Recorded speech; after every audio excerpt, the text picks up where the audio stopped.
Well, good morning, everyone. How are you guys this morning?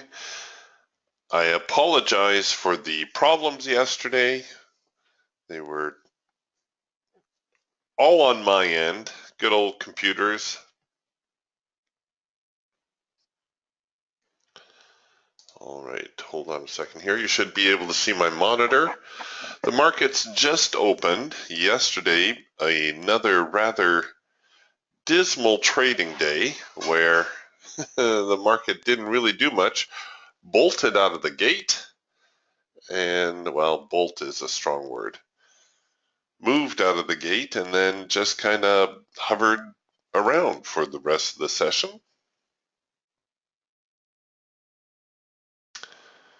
Things are, let's take a look here on the Eagle, see where we've been, where we're going. We're actually got a little bit of an opening gap this morning. So the market left off down here.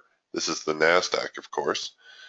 Looks like they left off around the 40, well, maybe not that much of an opening gap. Left off around the 45.20 area. We're opening around 45.30. It does look like they're trying to get into that range a little.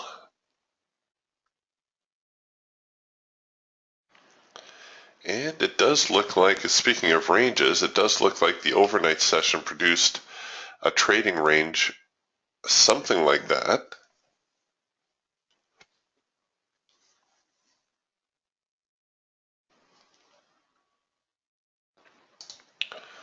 So we'll just let the dust settle a little bit out of the open.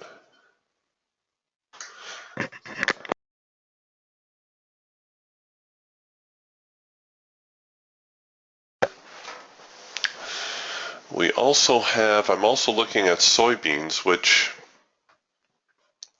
not much different really than what we're looking at here in the NQ. This is soybeans on the Eagle.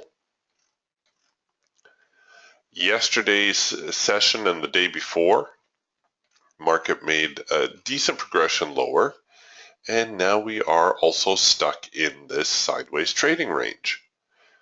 So whenever you get a trading range like this, to me, this is looking like a little bit of a bear flag type thing, a little stall before the market tries to go higher. In fact, we're getting a rule of three scenario here. This is on our Eagle, so we've got a bullish band. We're printing three signals against the hard edge, and we have had a test of the extreme. So this is a possible selling opportunity.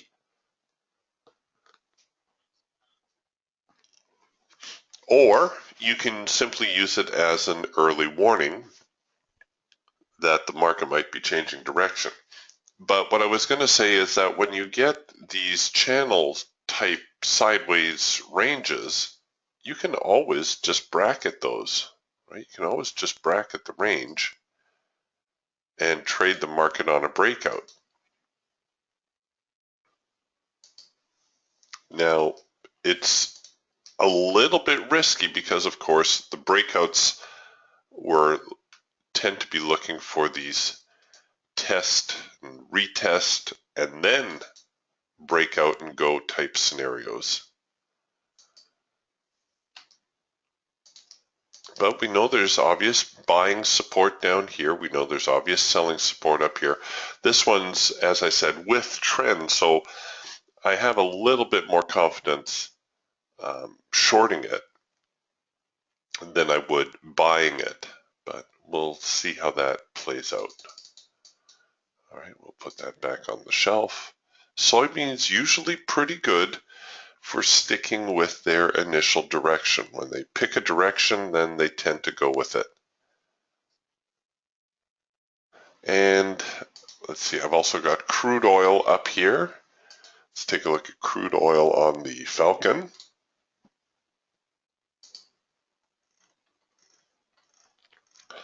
So crude oil kind of wishy-washy. Big ranges, but no real change in direction. We did have a trend change signal here in the overnight. The market rallied a little bit. Now we're working on a possible trend change signal lower. And well, in fact, we did get the trend change signal lower. And it also happens to be a late filter entry signal. Now, of course, this is crude. It's a very volatile market, but it does look like, can I cover it up there? Oh, I can. It does look like we have a selling opportunity here.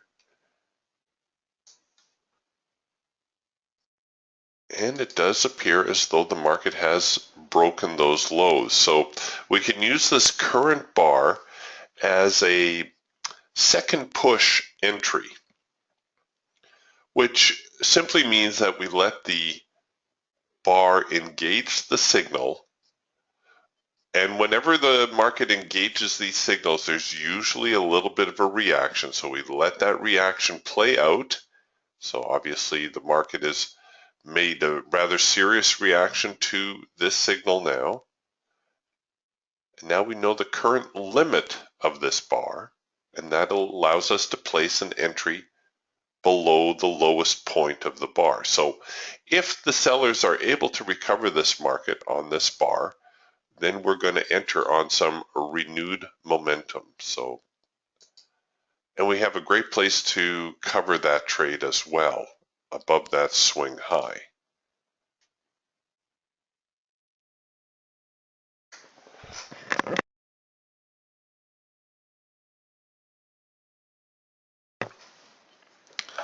So the NQ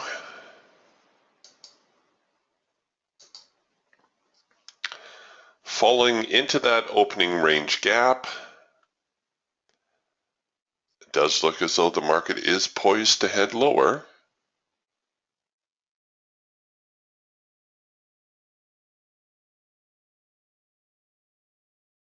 And now we're looking for that retest.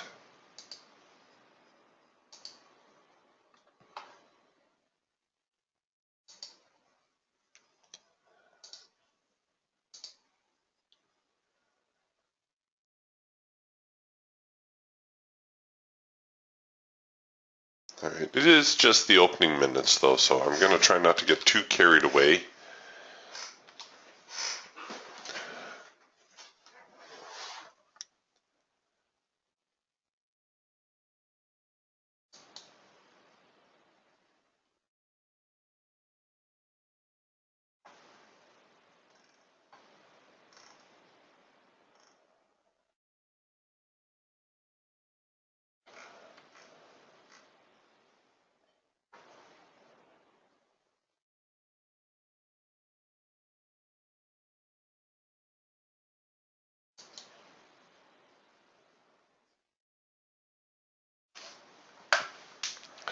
Especially given the way the stock indices have been of late. Oh, thanks, Jim. Jim says the advanced decline. Oh, actually a fairly positive. Almost 1,700 buyers, almost 1,000 sellers, so about a positive 700 on the advanced decline.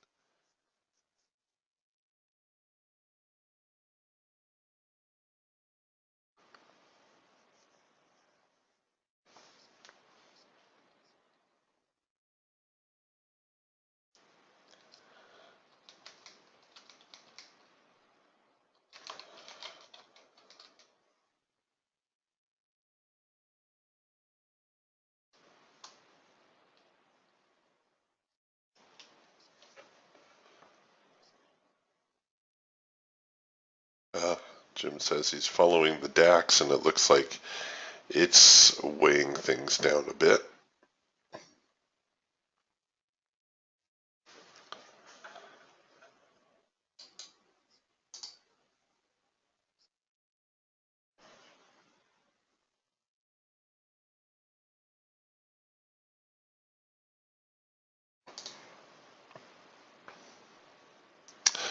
Paul is asking, Eric, is there a news website like Forex Factory but for commodities?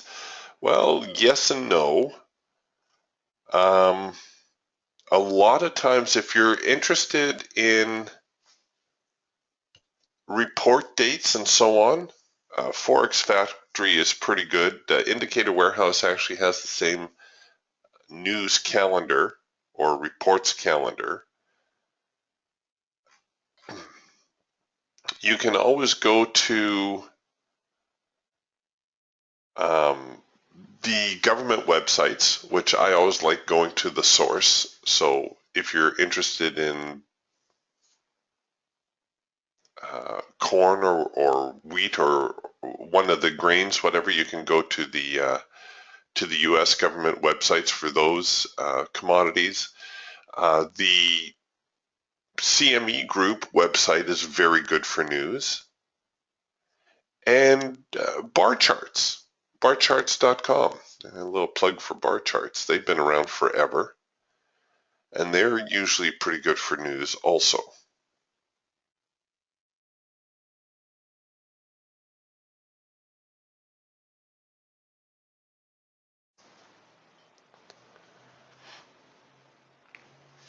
A lot of times, the way the internet is nowadays, you just do a search for what you're interested in, and you'll get more results than you can handle in most cases.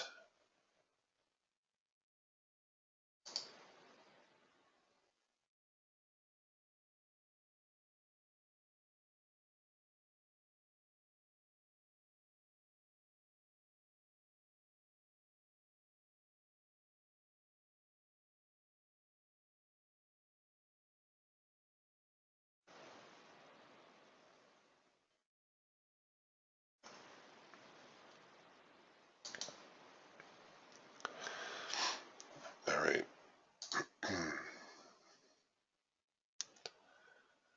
Oh, the advanced decline is evening out a little bit. The advanced decline is one of those things, if you're watching that particular indicator, it tends to be more of a relative tool, I find.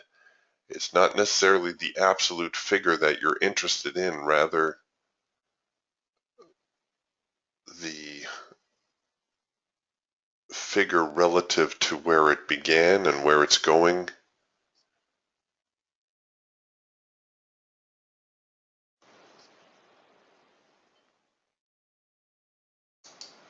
Okay, so it looks like I dodged that quarter to the hour signal, which doesn't seem to like me very much.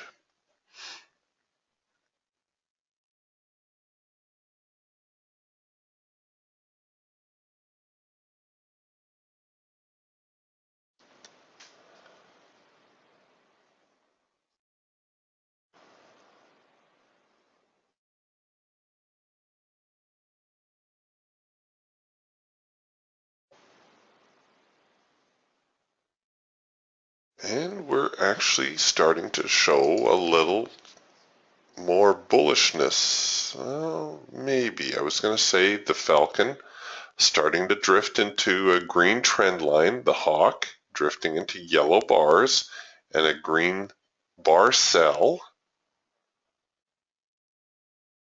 The ATR on the Eagle has turned over.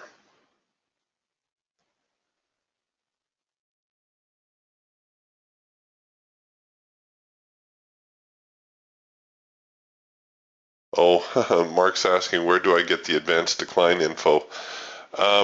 Jim puts it into the chat window every once in a while. See? And he'll tell me, here's the advanced decline numbers.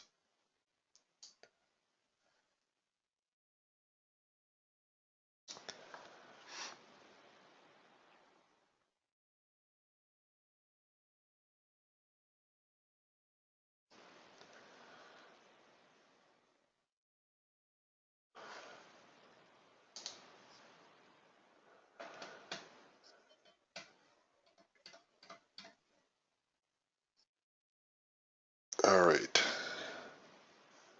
So we're getting a first micro macro cross signal. It's a little dicey because I would much rather sell below this low. But let's see, we'll dial down the risk. I'll cover it above there. Need to roll my stop back a little bit.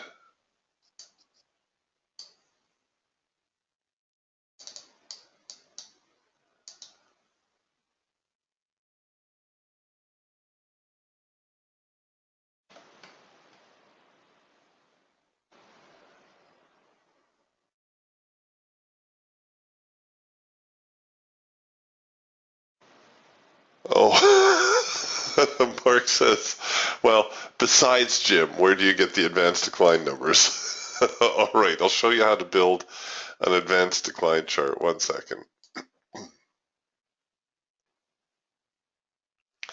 It's actually very simple. What you need to do is you need to go into your control panel and you go to your instrument manager and you type in NYSE, and that will give you all the New York Stock Exchange related indicators and indices and so on and so forth. So this one here, ADD, Advanced Decline, that's the one you want. You double click on that, it's going to appear in your window, and then we're simply going to build an advanced decline chart. So double click on that. Set your parameters. Normally advanced decline is a time-based chart, and you can choose whatever time you want. 15 minutes tends to be a good middle of the road type setting for it. And then when you build your chart, it looks like this. So how do you work with the advanced decline? Well, there's different ways to do it. The theory behind the advanced decline is that this will pull the market, or the broader market, the overall market. You hear the talking heads on TV talking about the broad market. Well, what they're referring to is the overall market, right? The whole stock market. And what the theory is that this will tend to move or set the tone for the broad market. Now, that doesn't mean that if you're following a particular stock or a particular index, that the market will necessarily move that direction. There have been days where Jim's been quoting me advanced decline numbers. The advanced decline is dropping and the NASDAQ is taking off like a rocket. Now, to be fair, that's unusual. A lot of people will do something like they'll highlight the positive 400 and negative 400. And what this is referring to is the amount of advancing stocks over the amount of declining stocks. So they'll use 400 as a little bit of a threshold, and they'll say, okay, if the advanced decline is kind of in this neutral zone, it comes out, breaks out above 400, then we have a bullish market, then we're going to just buy across the board, and vice versa. If the advanced decline gets into this neutral area, falls down below the negative 400, then we're just going to sell straight off, right? It's like a weather vane in a way. It shows you which way the wind is blowing or should be blowing. Now, it is a relative tool,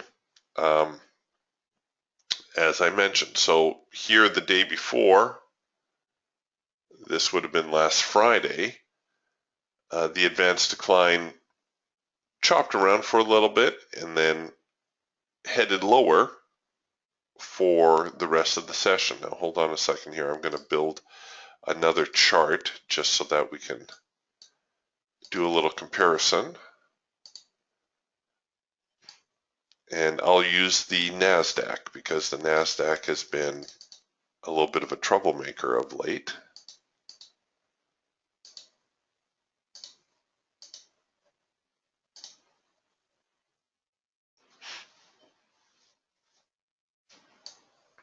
Okay, so now here's the NASDAQ and here's the 24th. All right, so you can see the 24th was a fairly bearish day overall. Let's go now to the This is the 23rd, I'm assuming, the 23rd. So the advanced decline right out of the gate, it opened at like a positive 600, fell down and kept retreating the entire session. That was on the 23rd. And look at the 23rd. It's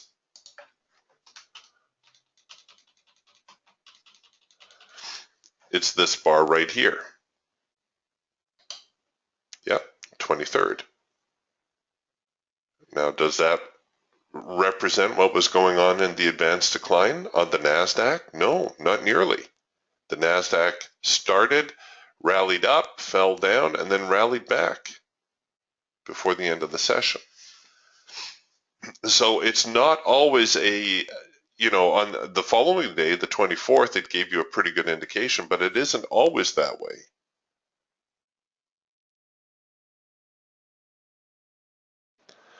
So today, this is today's bar, 28, yes it is.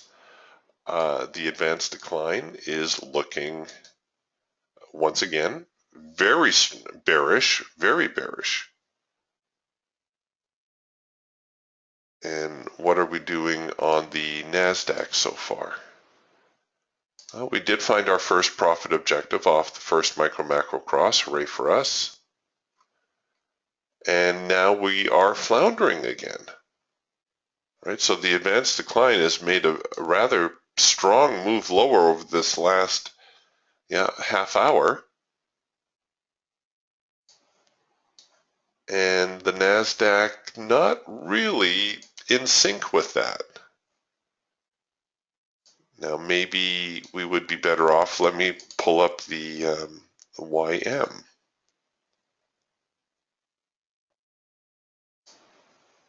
So here's the daily mini Dow, and you can see it's perhaps a little bit more in sync. Here's the 23rd. Okay, so this was that day that we had that doji type candle on the NASDAQ chart. Sorry, I had a brain cramp there for a moment. And yet here on the YM, because the YM is more stock related, right? The NASDAQ more tech stocks, a stronger move lower. So it was a much better indication of the tone of the market on the YM. Let's take a look at the E-mini. A lot of E-mini traders will be following advanced declines or watching the advanced decline. So here's the 23rd. Again, it had a bearish tone. The 24th, which on the advanced decline it was bearish, but not as bearish as the 23rd, right? The 23rd fell very strongly. The 24th, well, I suppose it started negative and stayed negative. Maybe that's why the 24th was a little stronger. And then here's the 27th. This was Monday's trading. Stocks were negative the whole day. No real progression. Well, a slight progression higher, slight progression lower. And here was the day on the E-mini. So fairly bearish overall. And then we've got today's action, which started very bullish. A lot of buyers, and the buyers seem to have evaporated. And now we're back kind of in this neutral territory. You can see there's only about 150 buyers over sellers. It's only about 150 stocks advancing as a sum total. Now, all these tools are good,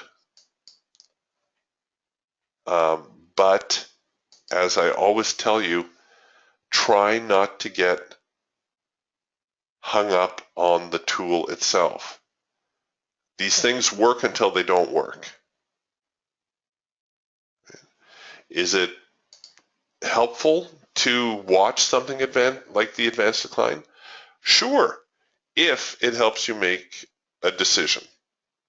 All right, that's where it always boils down to. It always comes back to, does this help me make a decision? If it does, fantastic. Like Jim likes to watch the advanced decline and the bank index and the DAX and the E-mini and the VIX, and I don't know whatever else he's watching, but I know Jim takes comfort in that. That helps him make his trading decisions, which is fine. Do you need to watch that? No, I don't think so. Um, I'm not saying you can't watch it, but only if it helps you make a decision. Real quick story, Tom Loge, a trading friend of mine, used to manage a $30 million bond fund. And he, as you can imagine, there's huge pressure managing that kind of money. So you're trying everything you can to get an edge. He was telling me he used to watch a dozen different indicators on 7 screens. And then one day it just got too much for him, because you can imagine a dozen indicators, they're never, ever all going to be in sync, right? It's like that joke, uh, if you get 10 people in a room, you get 11 opinions. Well, the indicators are almost the same. You watch a dozen indicators, they will never, ever all sync up. So what Tom did is he stripped every single indicator off of his charts. He didn't even have so much as a moving average line on his chart. And then he went to town and he just traded pure price action. And he did just as well or better trading the price action as he did when he was following all these indicators. Trading is much more a game of reaction than prediction. A tool like the advanced decline tries to help you predict where the market is going, and there's nothing wrong with that.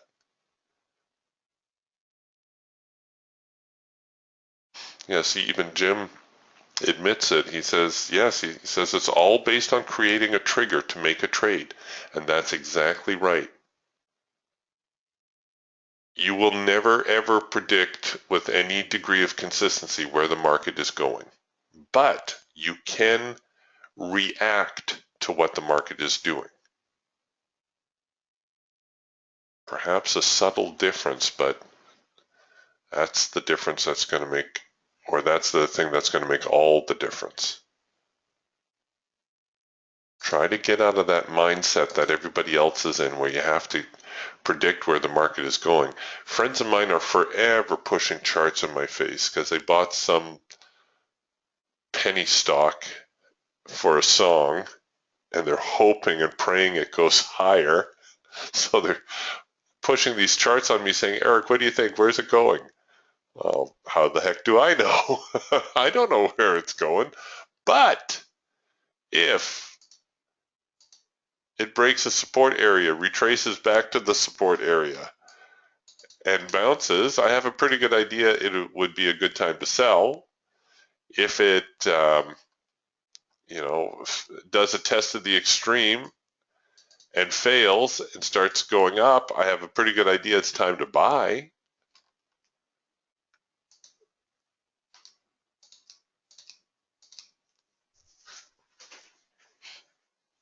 But for me to sit here and predict, and sometimes, it's fun to do, I'll throw my 2 cents in like everybody else.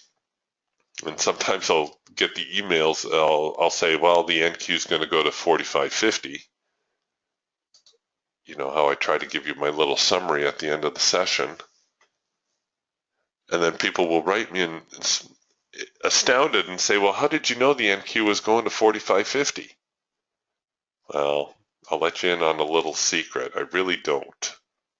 I really don't know where the NQ is going.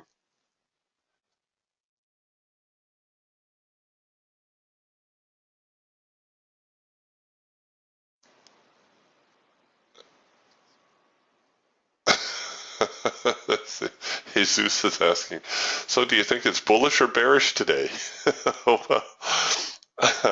I don't know.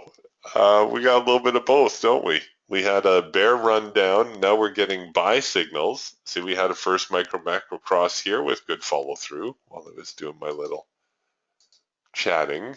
So good first micro macro cross signal there. We capitalized on our first micro macro cross, which I guess it occurred right about here.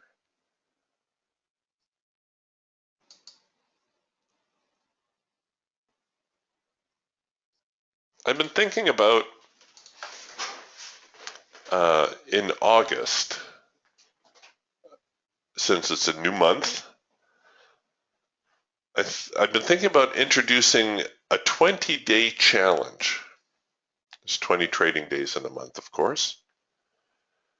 And just to do 20 profitable days. You know, you've heard me preach about the evils of overtrading and how you really only need to take a couple of trades a day. And I've been thinking about doing that. Just 20 days, see if we can finish every session profitable. And it wouldn't be swing for the fence types trades.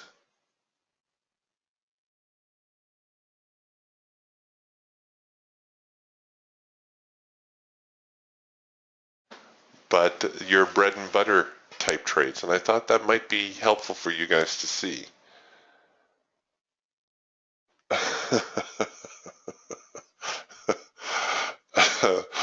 Yeah, Tony, I got a bunch of comedians in the room here this morning. Tony writes, good morning, Eric. What Powerball numbers should I buy? Yeah, I haven't had much luck with our lotto up here either. Whenever the jackpot hits 50 million, my friend always persuades me to go halvesies on a ticket with him. I remind him that lotteries are taxes for people who are bad at math, but we do it anyways. I don't think we've won anything for ages. Not even beginner's luck. You know how usually you buy that first ticket, you get a little bit lucky? We haven't even had that.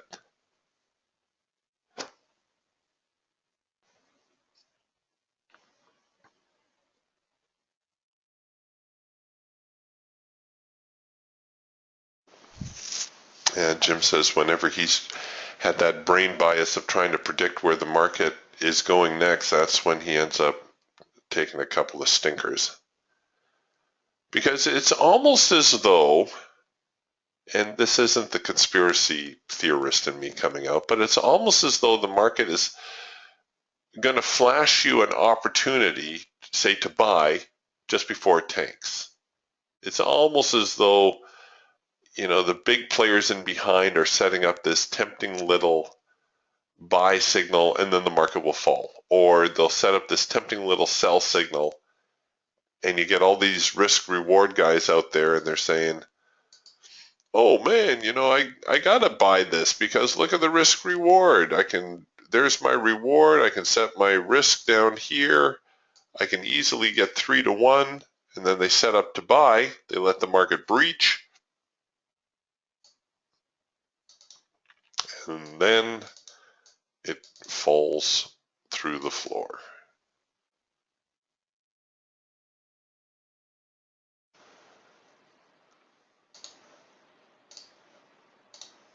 It's not that the NASDAQ, a market like the NASDAQ, can be manipulated, but at the same time, the markets do repeat themselves, right? We do see the same things happen time and again.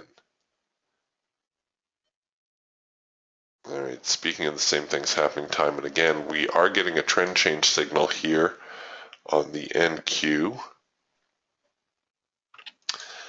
And we're getting a second push on the entry and the ability to cover it way above the highs. So an interesting little setup right now. Obvious support. I like it when the signal prints near the previous swing point because what that does is it allows us to, in this case, overwhelm buyers, right? So we saw that bar. Here's the buyers coming back. That's a good sign. That shows us there's a lot of active buying here. Now we need to see the sellers overwhelm them, because that will really add some energy to this market heading lower. All right, there we go. There's one bar. Let's see if we can get a couple more out of them. Oh, the buyers are still there. Come on, you guys. Go away. So these bars with these wicks to them, that shows you a lot of buying effort, and yet the sellers have been pressing lower. Now, usually what happens, here's the reverse of that. Usually you get a bar like that, and then you get a few more follow-through bars. There we go. We got to get a follow. There we go. All right. I was going to say, if we don't get a follow-through bar soon, I'm going to tighten my stop. I'm going to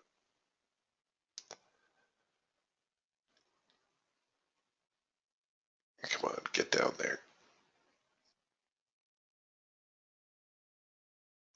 Come on, you stinkers. Get down there.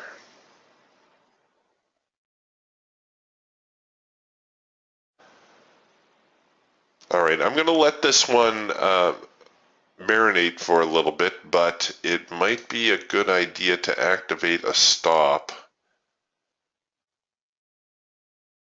I would really like to see them swing at this point right here.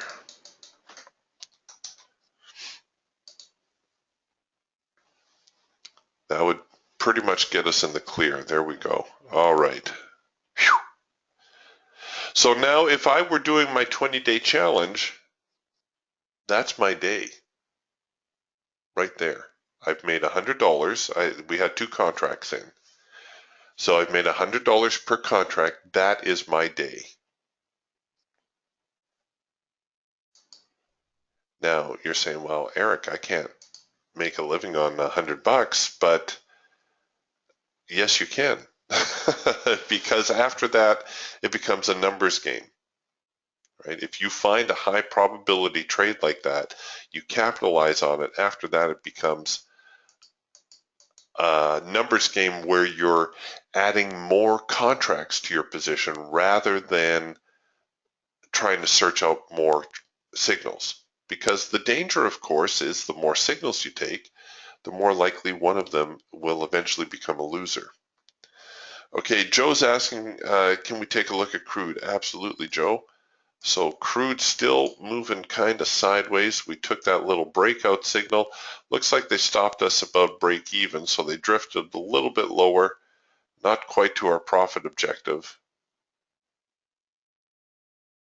If you're still in this trade, here's a great spot to roll your stop just above this primary resistance at 47.40. But crude oil definitely pinched between, say, 47.05, 47.40.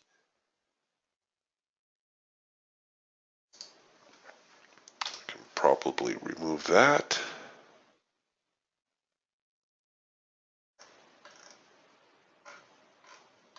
Yeah, crude very, very sideways.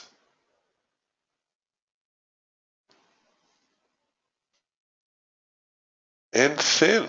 Not a lot of market participation in crude.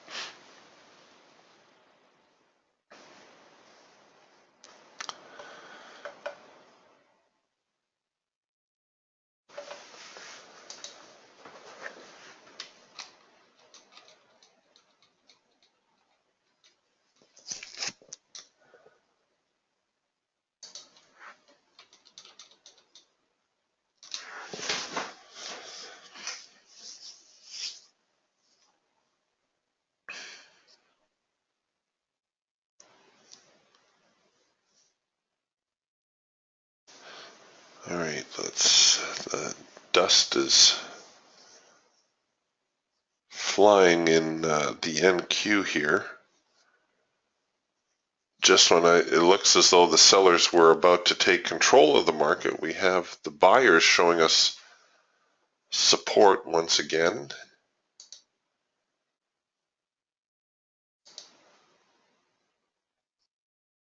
So this may end up being a test of the extreme. If we get a rally now and we start challenging these highs, we might get a buying opportunity in the NQ yet.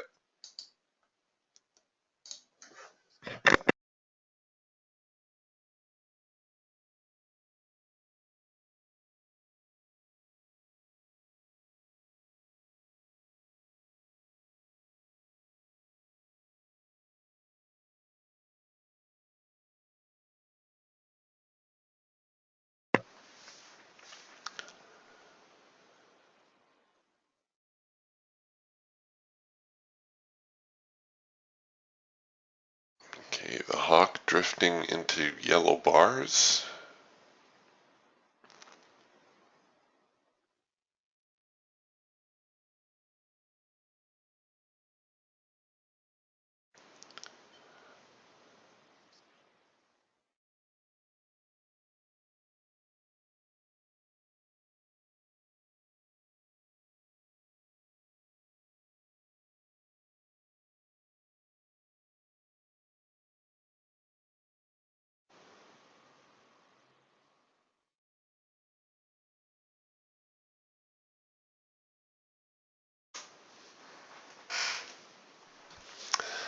All right, Jamie's asking, can you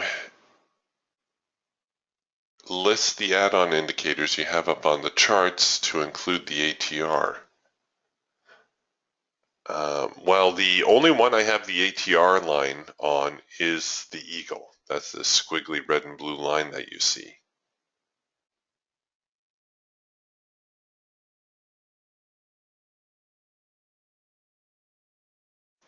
If you wanted a more aggressive Mike Filigera style trade, he would be looking at buying this based on the ATR flipping over. Even though the band is still bearish, we're printing a buy signal, a red bar buy.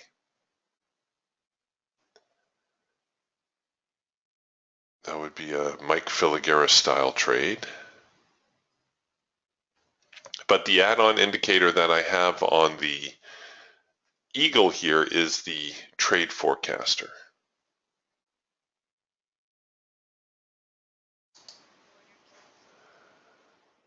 And right now we're in trend mode for about another 5 minutes, after which we're moving into swing mode according to the trade forecaster.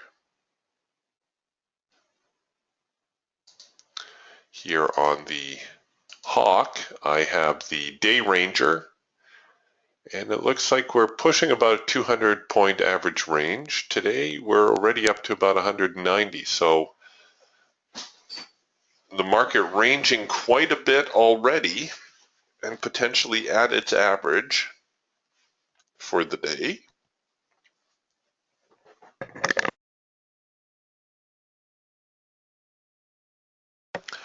Which it has been doing a lot lately, hasn't it? It's kind of been setting a range for the day and then staying put. Here in the Raptor, I've got the Geiger counter.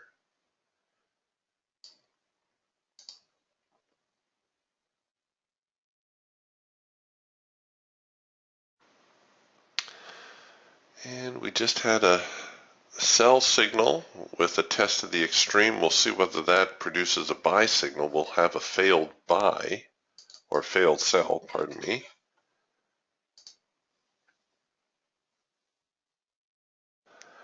And with the Falcon, I have the ultimate support and resistance suite. Those are these lines right here. I'll be talking about these a little bit more in tomorrow's room, because we're going to highlight the ultimate support and resistance suite in the demo room tomorrow in the open house. I've been having a lot of people ask about it, about the ultimate support and resistance suite. So Adam said, can you do a demonstration tomorrow? I said, sure.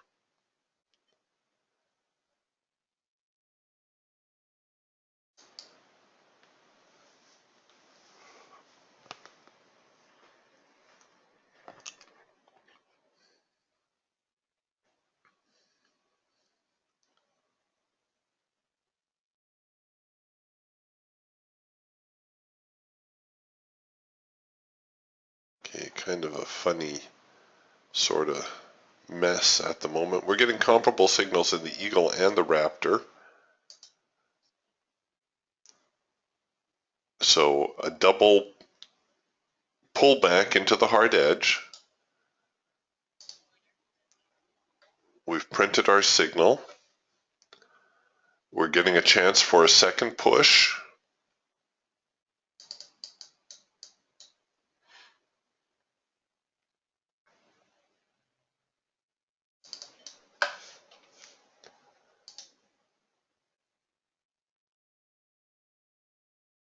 So a little bit of buying effort here. If they swing it here, if they head higher, they're going to take a run at these highs, and if they get through there, they're going to press at least for the 45, 23, 24 area, and maybe even 45, 30.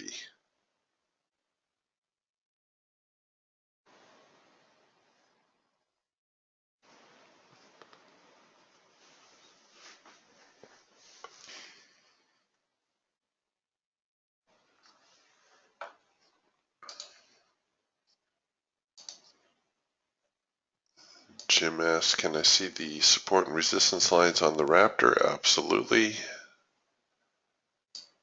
I got so many indicators in here. Where is it? No, that's not it. Oh, doggone it.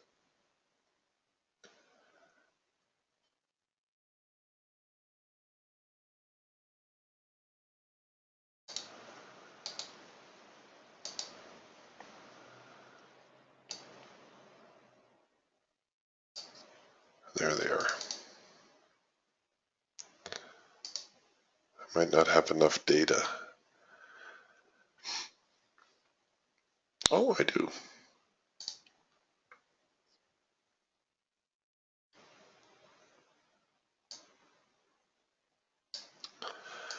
So the ultimate support and resistance suite arranged with 21 lines. The median line is the gold line.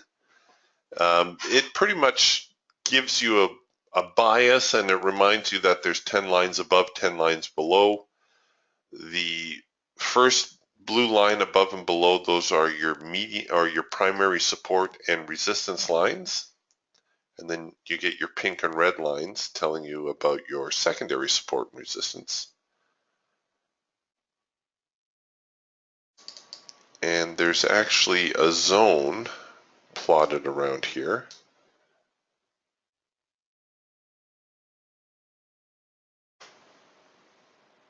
If I make the zone a little bit more opaque. Ooh, I shouldn't be doing this while I'm in a trade. You can see that there's actually a little bit of a zone around these areas.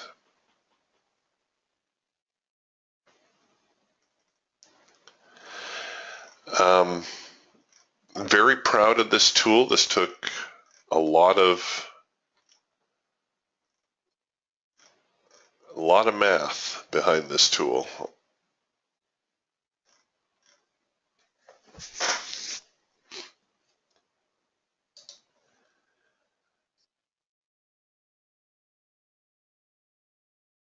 Come on, get down there. So we're fighting with the low of the day.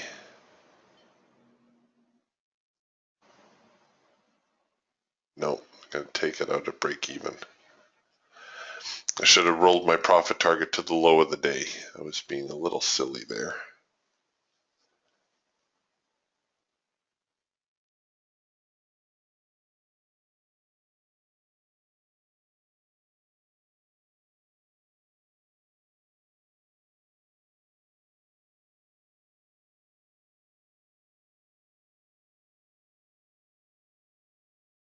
Oh, on the YM. Okay, Jim, hold on a second here. Let me load the suite on the YM.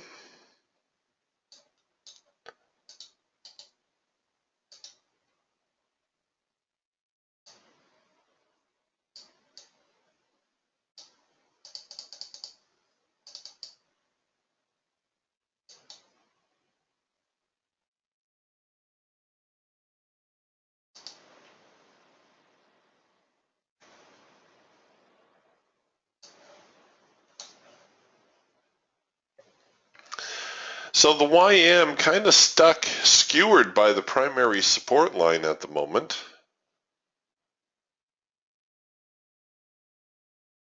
The overnight took a little bit of a hop off of the median line, kind of ricocheted off of the primary resistance line, fell to the primary support, and now is stuck on the primary support line.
Well, thanks, Alex. Alexander writes, I've listened to many trade rooms, but yours is the most didactically correct of them all. Well, thank you very much.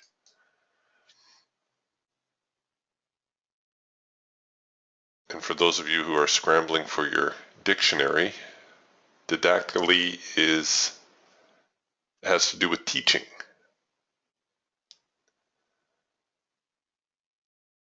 Alex is saying I'm a pretty good teacher, and that's a very nice compliment. Thank you.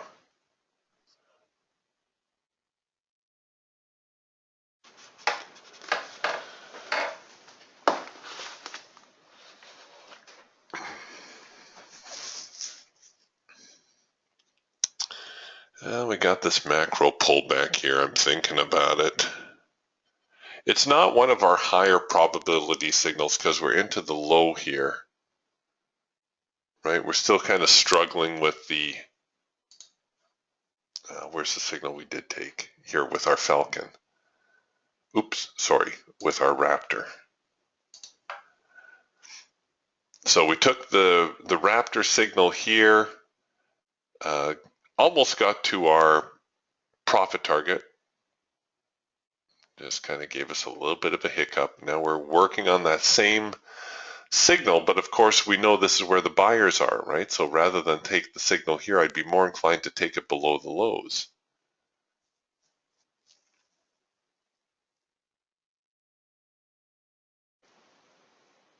And if there's that much buying support down there, then it's likely we're going to see one of these test and retest type scenarios. All right, well, here they come again. Here come the sellers.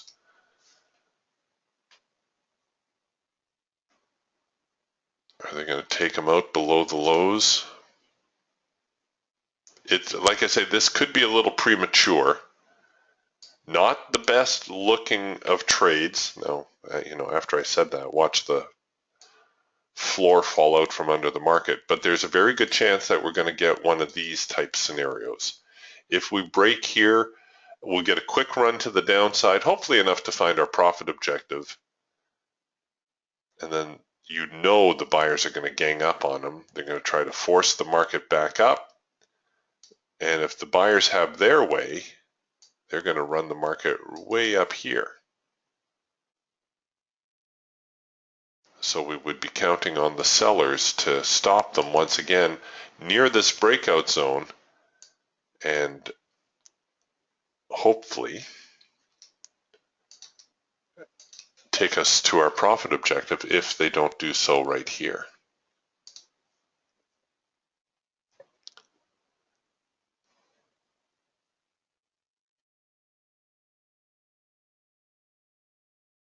Well, so far it's a pretty good breakout. Ooh, here come the buyers. They're starting to pile on a little bit. Not as aggressive as they were earlier.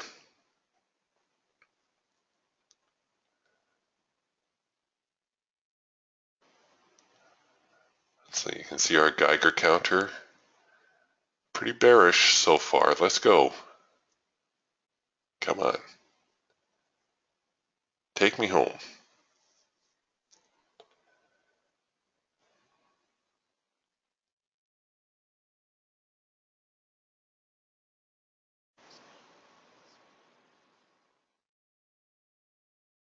Yeah, Joe punched out of the crude oil trade. He says it was a little bit too choppy for him. I don't blame you. Let's go take a look at crude oil. Got out at break even. That's probably a pretty good call, Joe. So we were looking at selling crude off of this trend change signal back here. Now remember, the trend change signal occurs when your trend line changes color. We get this down, up, down. We come back, we print a signal. This one also happened to be a late filter entry signal. The late filter entry occurs when your trend line stays the same color, but your filter changes. And then everything comes back into sync and you print a signal. So we're looking for that confluence. But they had good follow through to the upside, not nearly as much follow through lower. Lots of choppiness.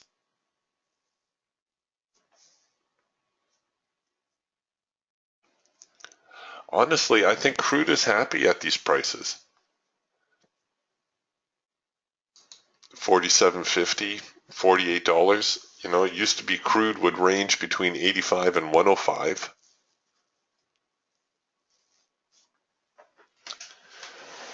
It started to get really tricky trading around $90 when it was 90 bucks a barrel. Now, of course, it's half that.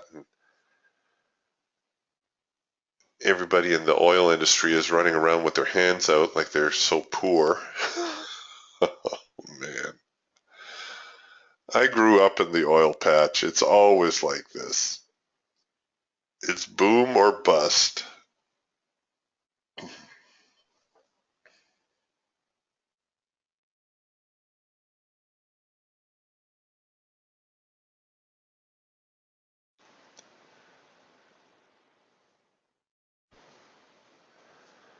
Come on, NQ. You know you want to. You know you want to go lower. Yeah, that's a good attitude, Joe. Joe says, I consider a break even in a market like this a win. Absolutely, referring to that crude oil chart that we were just looking at.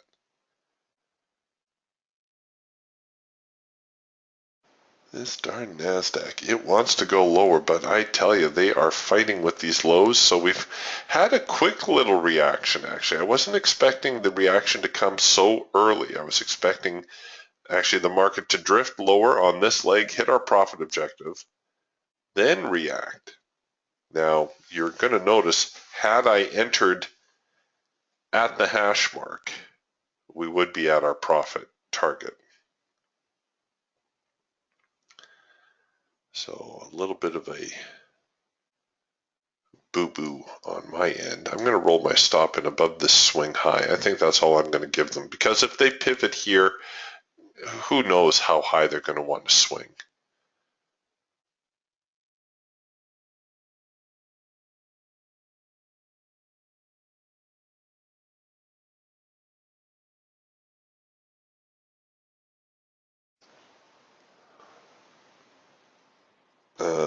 Jim says the Russell is holding the best. The DAX is the problem. He says get rid of the DAX and the U.S. markets will run. Give me a little bit of hope here, Jimmy. What's the advanced decline number looking like now? Let's see if they're more positive or negative.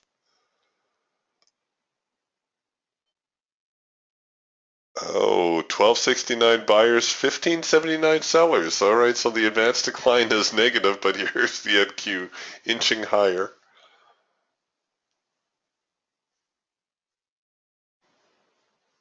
So we have about a negative 300 on the advanced decline figures.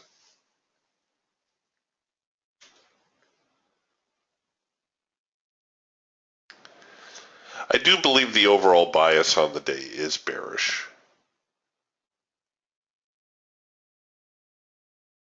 It's a situation now where how do we manage our position so that we can capitalize on it? It's always a balancing act, right?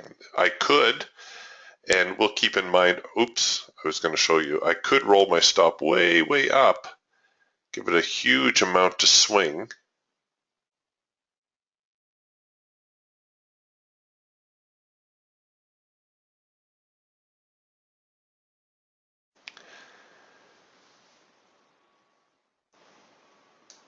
kind of like the one and done mentality where you set up a trade, give it a large stop, and just let it go. Leave it alone to do its thing.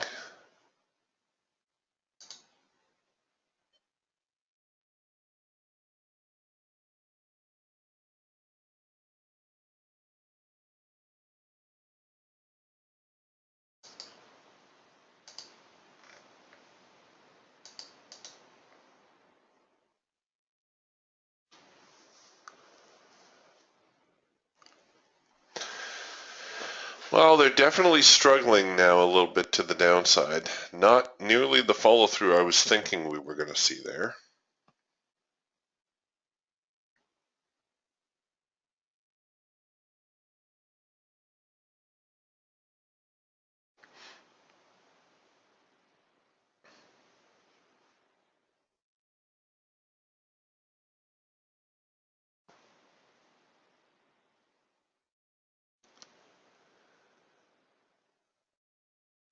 See, here we go again. We're getting all these sell signals, but it's this low down here that's being the troublemaker.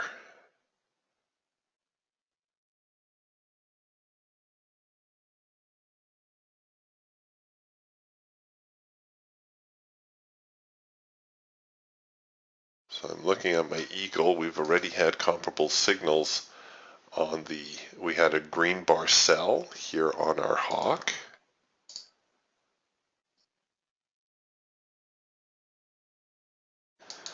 We're getting another signal here on the Raptor.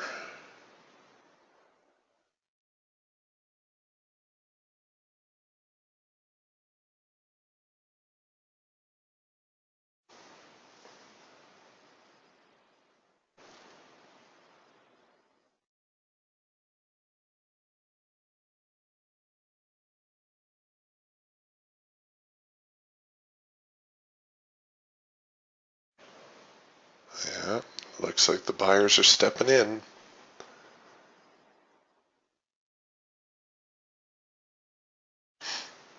Yeah, you could be right. Joe says they might be waiting on Janet Yellen tomorrow, which is entirely possible.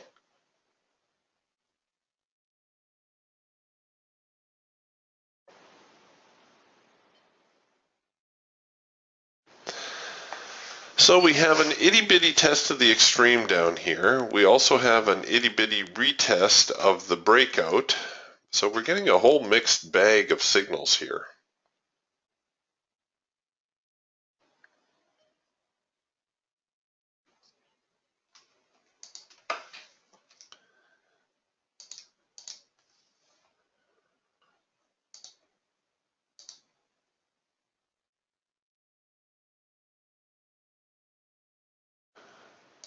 Right, the Falcon leading the pack here on a trend change signal. So our trend line has changed color. Here's the up, here's the down, here's the up. We're producing a buy signal. And the nice thing about these reversal signals is that you can cover below the low, right? We know there's major buying going on here. The bad news is that they're counter trends, so maybe we should just throw in a onesie, not blow things up.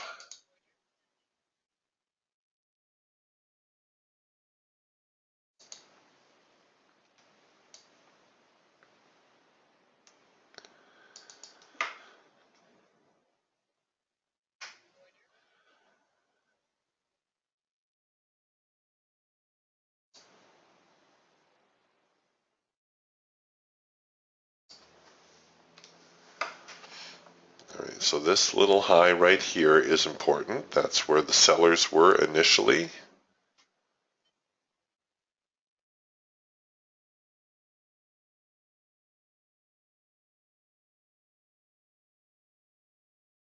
This reaction to this breakout here above this resistance, that's fine. Jim says he's long on the DAX off of the double bottom.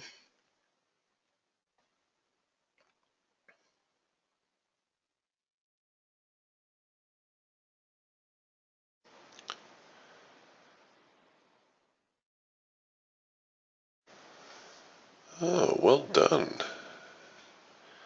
Jim says he bagged 20 ticks out of the YM on 4 contracts. Well done.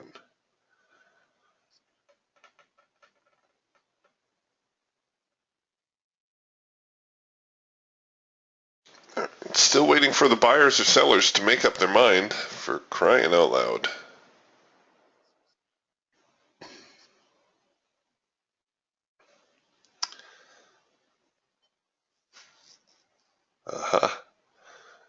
Thanks, Mark. Mark says the consumer confidence report comes out at the top of the hour.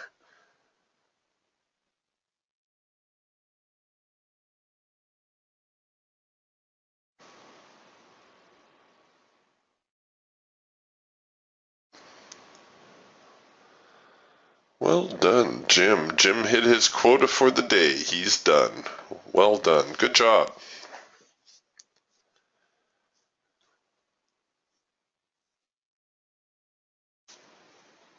It's good to have a trading quota. It helps you to keep from over trading.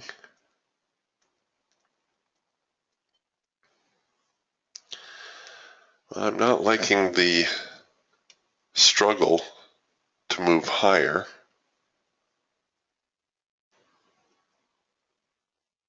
But overall, the markets have had a tendency to be rather flat, haven't they? They're pretty content to move sideways.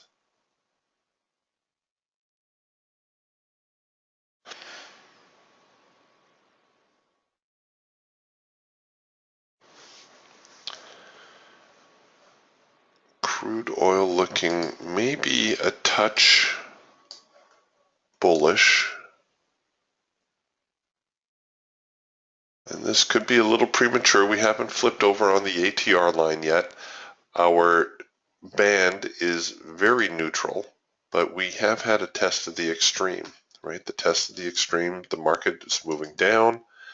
We get the move up, we get the retest of the lows, and then we get the market attempting to move higher. So this current bar that's printing is going to flip the ATR over. This, what I'm about to suggest, is a very aggressive type trade. But what you could do is you could treat that as your signal bar, this one that's forming right now,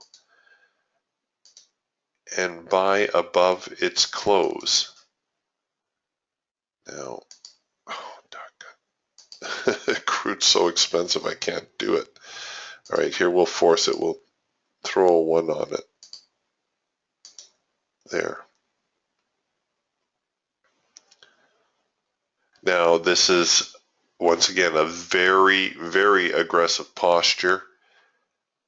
And it's based on this test of the extreme, but this market really has no direction at the moment.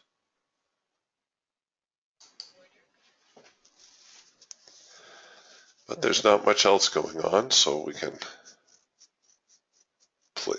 All right, so you see how the ATR flipped over as that bar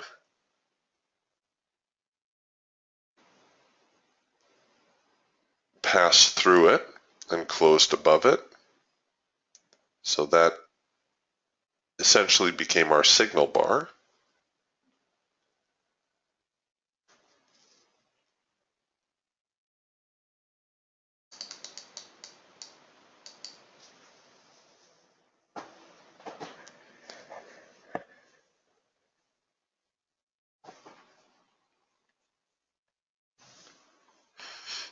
Come on, get up there, get up there.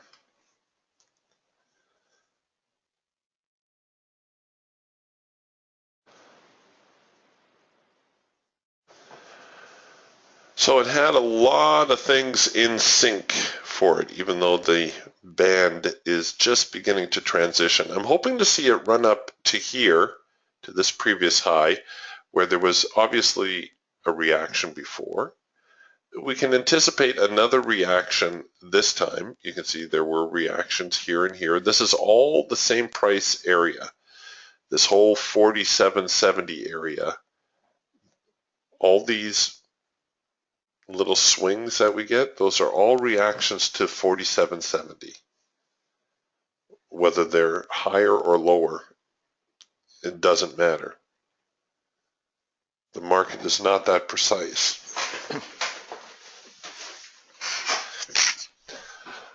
But in spite of all these reactions to 47.70, this is as low as the sellers could take it, 46.60. Buyers ran it back up to 47.70. Sellers knocked it down, and then the buyers said, "Oh no, we can handle that." So they start coming in at 47, and they start running up. So this shows me that the buyers have control of the market. All right, there's that reaction. Here come the sellers. They're trying to knock the buyers down.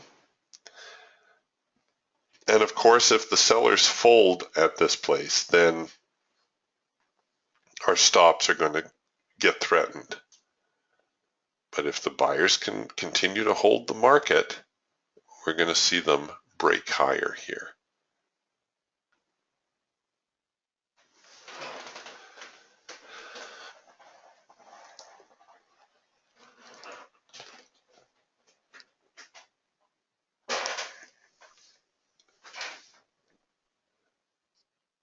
Come on, buyers.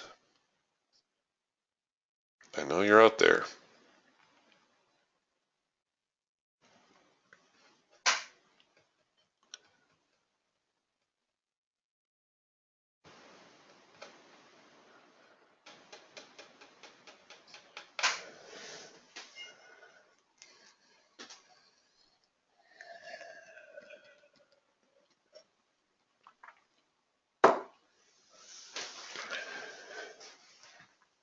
All right, here they come.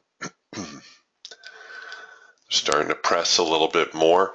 If we hit, close out this bar bullish, if we hit 47.60, I think you're going to see this market start to get a little more excited as we get to 47.70. It's going to hop around a little bit. If we can overwhelm 47.70, I think you're going to see it go boom, boom, boom, boom.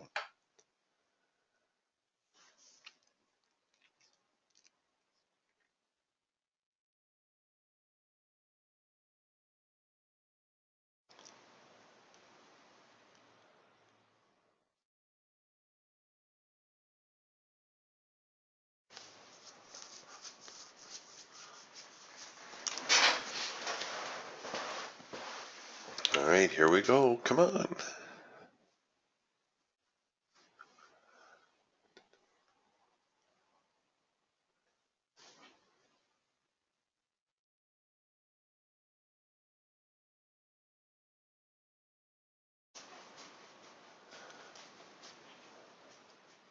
Let's go. There we go. Oh, come on. You know you're going to go up. Just do it. Get up there, you.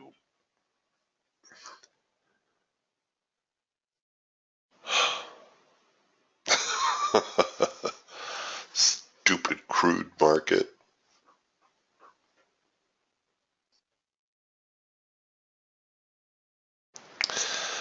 All right, well, we'll put that on the shelf. It's taking too long. I think, did we hit our profit? Yes, we did. We hit our profit target in our Falcon trade off of the trend change signal, which occurred right here. So we took a little heat on it, and then the market finally saw things our way. These little pullbacks here make this look a whole lot like a bear flag type formation, where we've got the bigger move lower, then we get the pullback before the next move lower.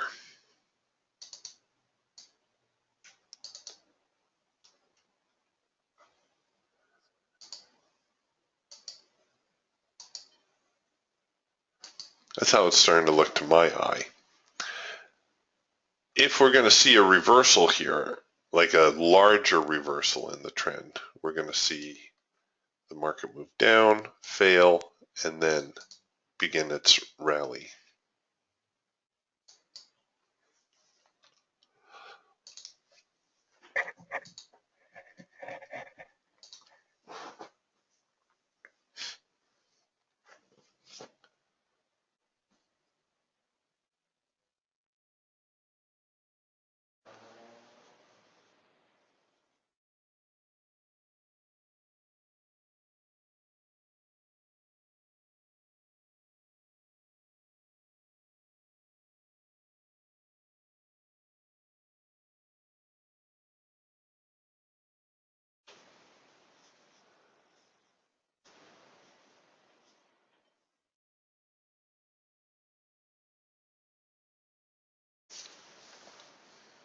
Another first micro macro cross here on the hawk. Right there. Oh, although technically this was the first micro macro cross. If you took it right on the hash mark, you would have been filled, took a little heat before the rally.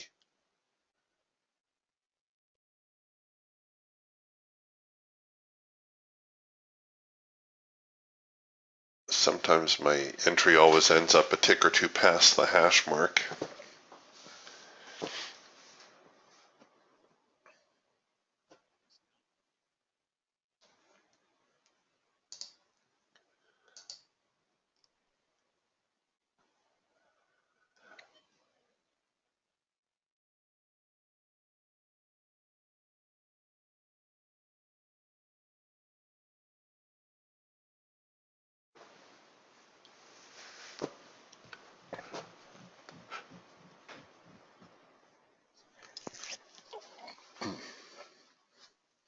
Well,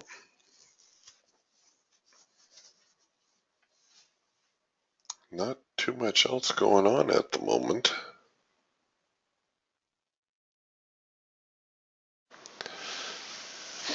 Another 10 minutes before the consumer confidence report.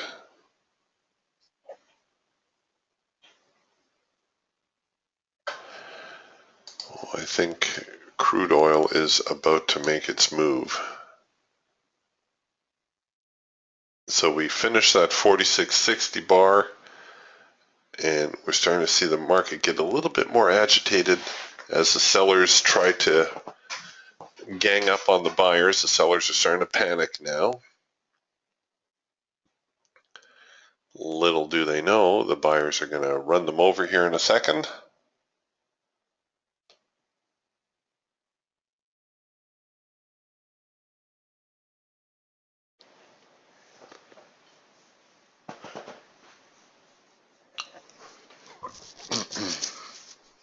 Come on, get up there.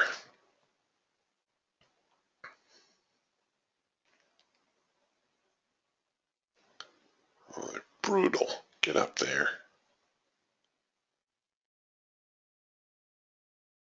I'm going to have a nap soon if things don't liven up.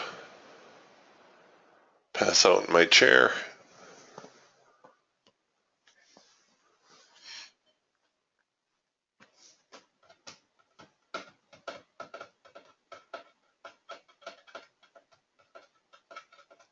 Oh, how do you like that? Consumer confidence report was an hour ago. Thanks, guys. See, this is why I don't watch reports, why I don't wait for reports. I'm oblivious to when they come out anyways. Lance says we traded right through it. Look at us. We're rock stars. Reports are all about perception. I've touched on this before. It's all about how the market perceives the report. It's not the actual number itself. Right? If the market is expecting such and such a number and the number comes in higher or lower, it just depends whether it's higher or lower based on what the market was expecting.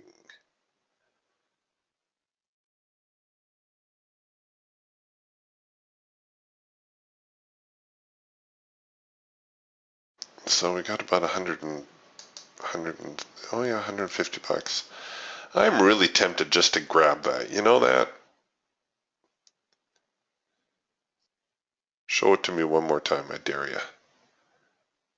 160, give it to me. Oops, hit the wrong button.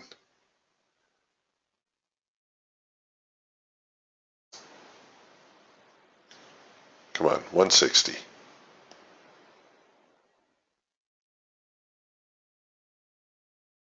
Come on. All right, I'll take it. Now, that's not to say it won't go higher, but my stop was at break even. A reaction to this area is likely. You know, why ask for trouble?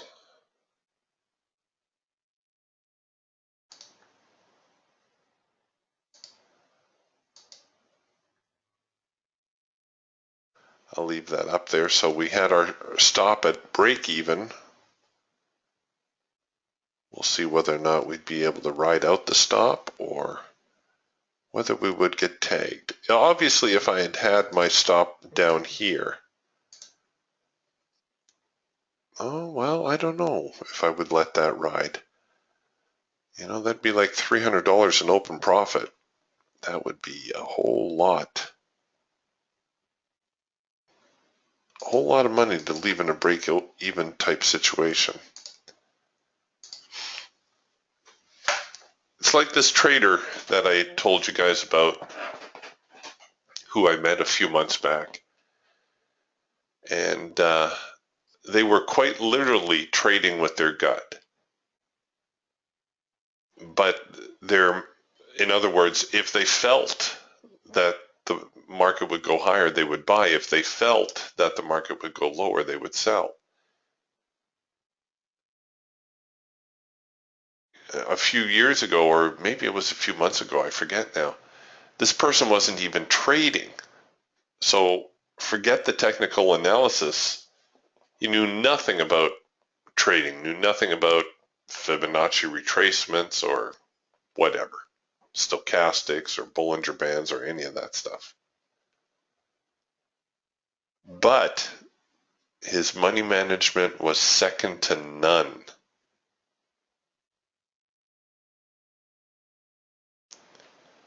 He always asks people, because obviously he gets people, friends and relatives and whatnot, asking him to trade for him, and he always tells them, well, would you rather I take the $50 that we have in open profit or try to hold out for the 200? And almost always people will say, well, hold out for the 200, because really 50 bucks doesn't seem like a lot of money, does it? And he says, no, that's the wrong answer. Take the $50. And I thought that was very astute, because normally, at least with people I've dealt with in the past, they're always of that same mindset too, where I'll hold on for the 200.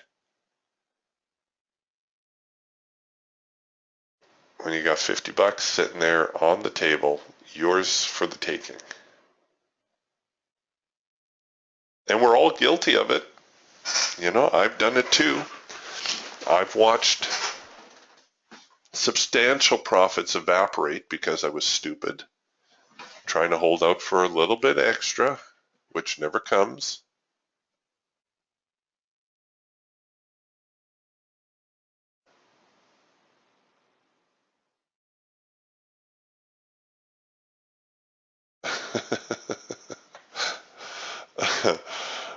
Mark says he's apologizing for giving me the bad data on the report. That's okay, Mark. It's not a problem. He says the Bloomberg site said it was 10 Eastern. Well, 10 Eastern would have been 7 a.m. Pacific.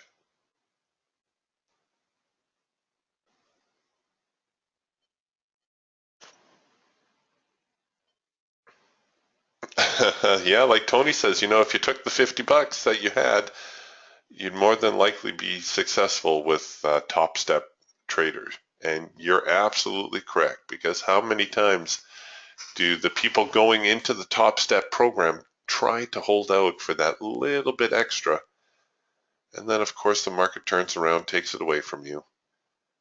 And then you're left with nothing, or even worse, a loss. Just to add a little insult to injury. All right, well, we're kind of plodding along here. Since we don't have to hold out for a report anymore, we'll see how the market plods along here for the next few minutes, but we might shut things down a little bit early.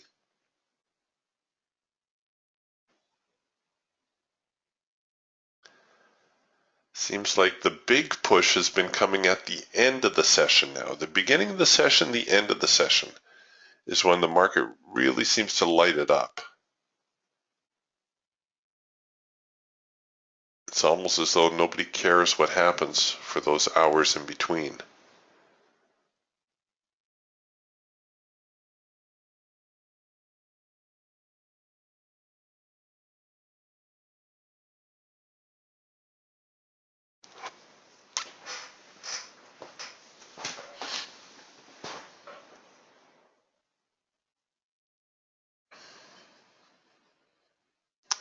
Well, we did okay today. Got a couple NQ trades, a good crude oil trade.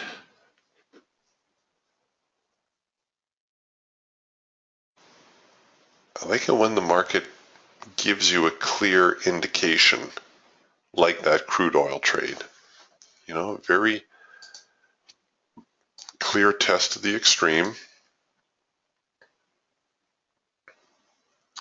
A declining market, a test, a signal.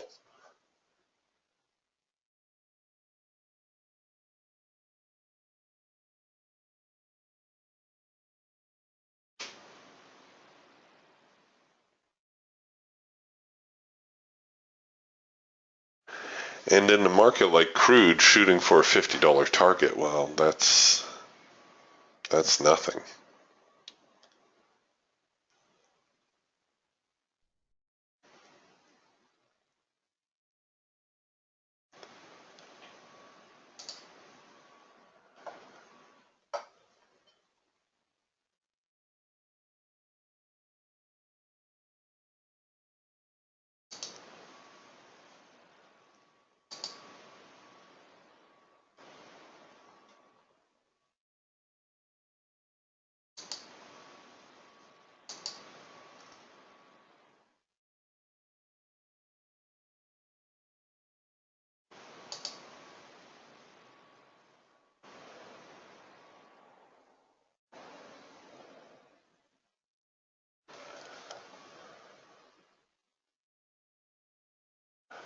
While I have you guys, there will be no trading room next Monday, August 3rd.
they're just kind of plodding.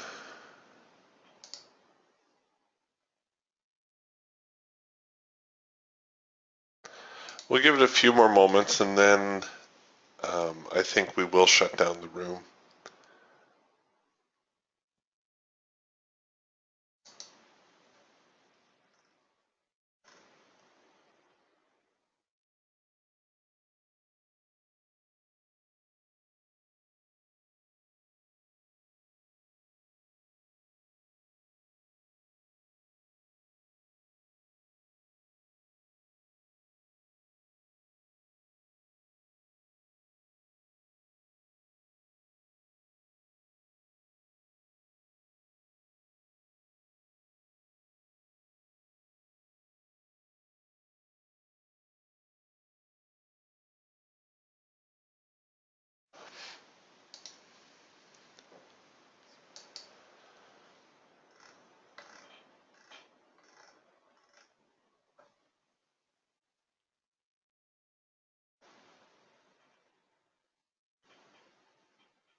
All right, you guys, if you are trading this afternoon, expect more of the same, kind of choppy sideways action.